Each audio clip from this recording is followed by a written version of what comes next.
The following report comes from a former Great Northern engineer that acted as one of the crews for the Empire Builder between Chicago and St. Paul, Minnesota. This engineer will be unidentified due to the nature of this report. All names have been altered. This interview was conducted for journalistic purposes and is not liable for any disposition of information. I was indeed an engineer for the GN between 1948 and 1966. I ran a section of the Empire Builder, the GN's crack passenger train, between Chicago and St. Paul, before handing the train over to another crew for the next section. I'll never forget the night of October 27th, 1955. The Builder was led by a steam locomotive, GNS2, number 2576, a big Stepan 484. Our engine was the second of its class, being built in 1930 or so. I can't exactly recall. Anyways, we had pulled out of Chicago about a half hour prior. 2576 wasn't fueled before the run, so we stopped at a halfway point to get more oil. Departing, we were barely 14 minutes behind, and it was about 9:59 p.m. I spotted an approach aspect on a signal about a quarter mile ahead. Yelling across the cab to my fireman, we prepared to shut off steam and stop at the next signal. I heard the fireman, a lovely young lad, mutter something like, "Why could there be a stop aspect? We're late enough?" I'm not exactly sure, and I never asked. Anywho, we ended up bringing the train to a gentle stop at this signal. It was at a quiet stretch of line, surrounded by dense forests to our left and a decently sized lake to our right. It wasn't uncommon to spot various animals very close to the tracks during the day. Me, the fireman, and our lead brakeman passed the time by talking about experiences with the area. We were stopped in as we were all avid outdoor and hiking enthusiasts around here. 2576 sat there simmering rather quietly despite its size. During a laugh we were having, the brakeman looked out of the right window in the cab, seemingly fixated on something. "Hey, Paul," he called, "you see that shape over there?" He pointed to where this shape was as we both looked out. Given that it was dark, we couldn't properly make it out, but it was definitely an airborne craft of some kind. However, none of us heard a sound coming from it. The brakeman radioed to one of the main conductors in the train to ask about what we were looking at. At that moment, the craft had seemingly turned on its lights. They wrapped around the circular outline of the craft, and there was a spotlight that started flashing around the lake's surface. We were glued to the craft, unable to look away. Then we heard a faint buzzing sound from up the line, maybe about 320 feet away from us. The fireman looked ahead and gasped. "There's another bloody shape," he would say. Almost in relation to what he said, the craft ahead of us flipped on its lights and spotlight. We made a chilling discovery. This thing was about 15 feet off the ground and was gradually getting closer to us. Our brakeman then looked over the manifest again and realized that the reason we had been stopped was because a fast freight was due to pass from behind us on the other track on our right. The craft was above that track. We panicked, yelling over the radio to get the fast freight to stop. However, given that it was led by a quartet of F7 diesel engines that was traveling at 65 miles per hour, the 3,400-ton train wouldn't be stopped. They blew their horn a couple times just to not scare us as the shot passed.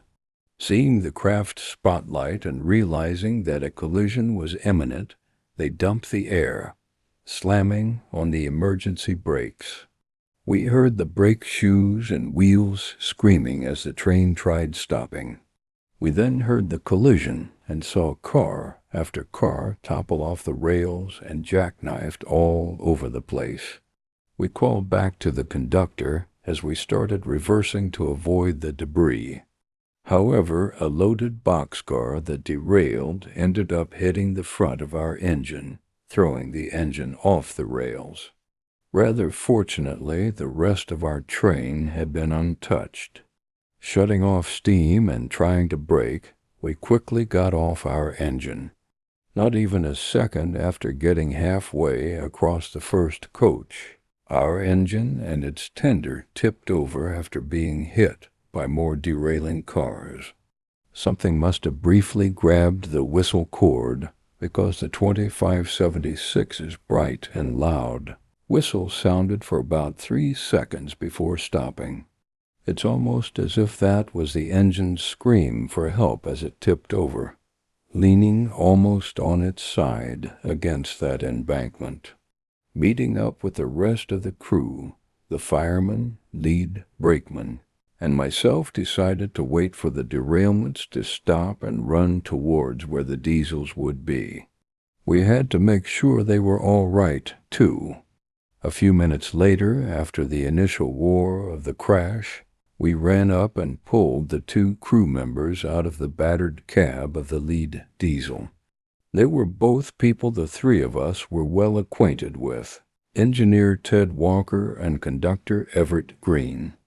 Ted had suffered nothing more than a sprained ankle and a minor concussion, while Everett had several cracked ribs, a broken foot, and a decently sprained wrist. Unfortunately, that's all I remember of this story. Usually my wits are in top form, but for the life of me I can't remember anything else. One of the engineers for the Gian Empire builder, Terry Hansen, engineer of 2576. We looked to the fireman Paul Henry and lead brakeman Edward Gordon to continue telling the story for this interview. They seem to remember a little more of this encounter than Mr. Hansen. This report is very identical between both men, so we won't have them be interviewed separately. Instead, they'll tell the story together. Everything that Terry said was true. We could account for his memory loss, but it was advised that we don't say it. We'll explain that later, though. We had just brought those 2 crew members back to one of our less filled passenger cars, and were ready to call dispatch to report the accident. That aircraft over the lake had vanished when the freight train hit the second one.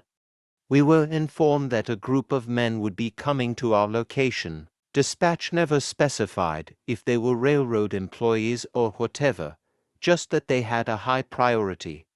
Arriving at the scene in a single coach led by a GP9, most of them walked past us and went to the head of the wreck site, seemingly examining the craft, or what was left of it anyways. 2 of these men, who had yellow reflective jackets and yellow hardhats with headlamps, took me, the brakeman, and the engineer to behind their coach. We were practically interrogated about what happened. The 3 of us told them what happened exactly as it occurred, but Edward told me later on that he could tell that they didn't believe us based on their empty expressions and complete lack of emotion. Our identification cards, cell phones, radios, and other information was confiscated, and it wasn't stated if we'd get them back.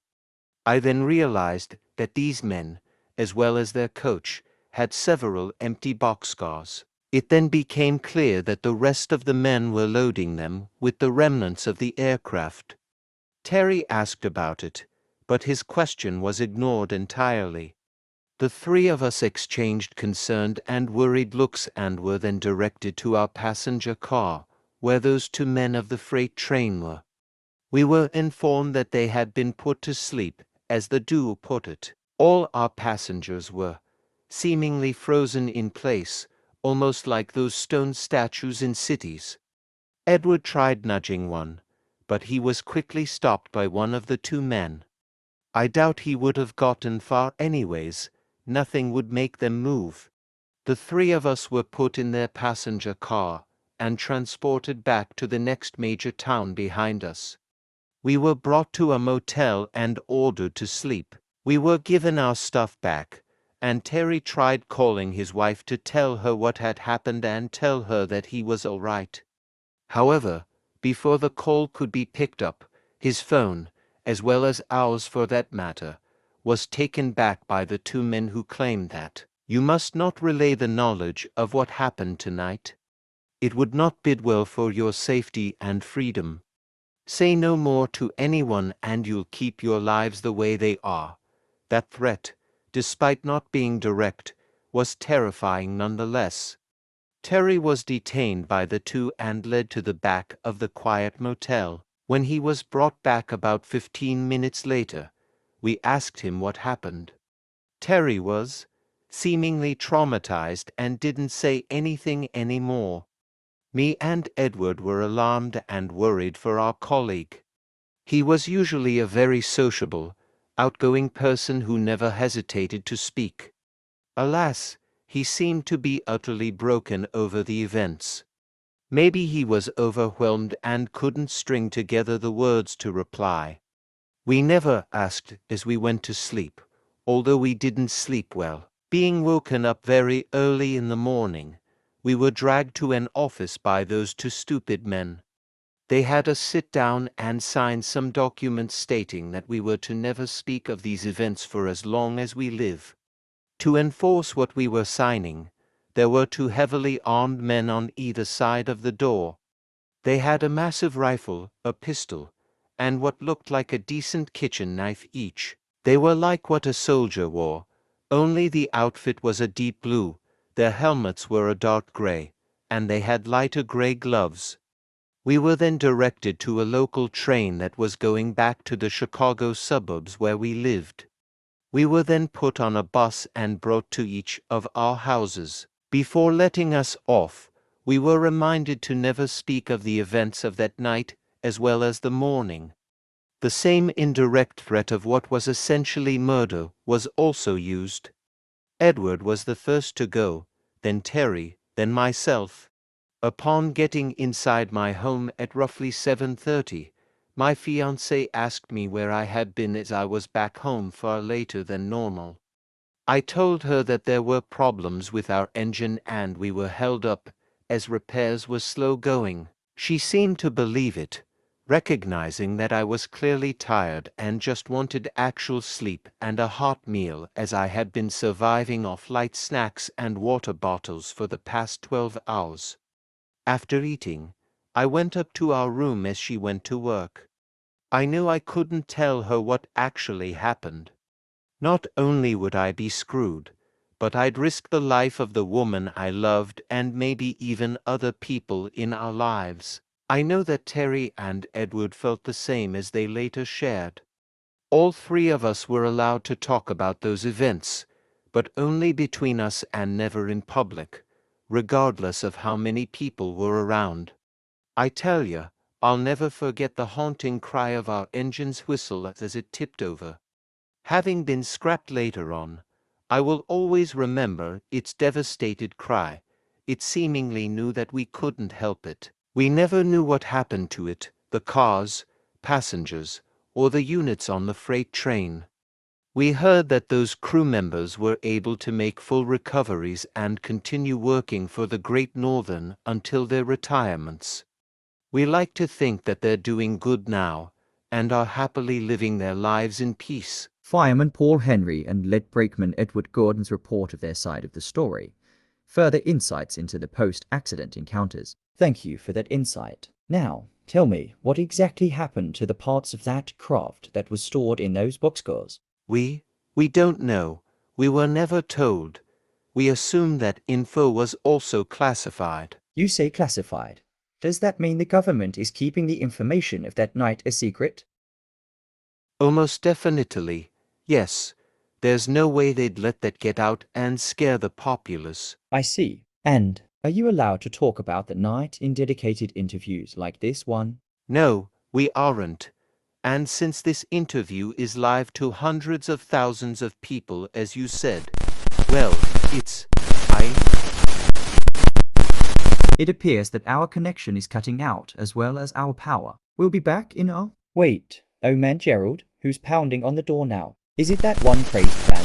We'll be right back. There was a brief cut-off in the recording. It seemed that armed men broke down the door and arrested the camera crew and the reporter. This was live-streamed to hundreds of thousands of people across America. After taking the reporter and his crew out of the studio, the entire room was set on fire. Several stacks of paper were lost in the blaze. Simultaneously, another group of men charged into the place where fireman Paul Henry and lead brakeman Edward Gordon were having their interview. It is unclear if they had their place also set on fire. However, it was discovered that they had been shot several times each, ending their lives almost instantly.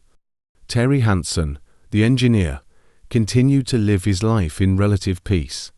He would later die a few years later at the age of 83, dying peacefully in his sleep at his home in Chicago, surrounded by his loving family. As for the locomotives, cars, and documents related to the wreck, they were destroyed, and the evidence, files, gone.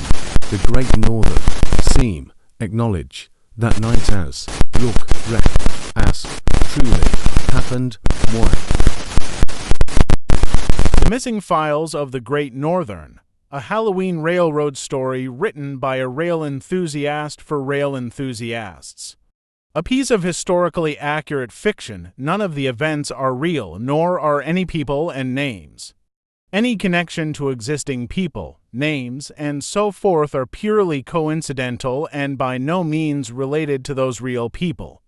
That's what I've been told anyways. Don't believe what the government says. Their uncrossed life.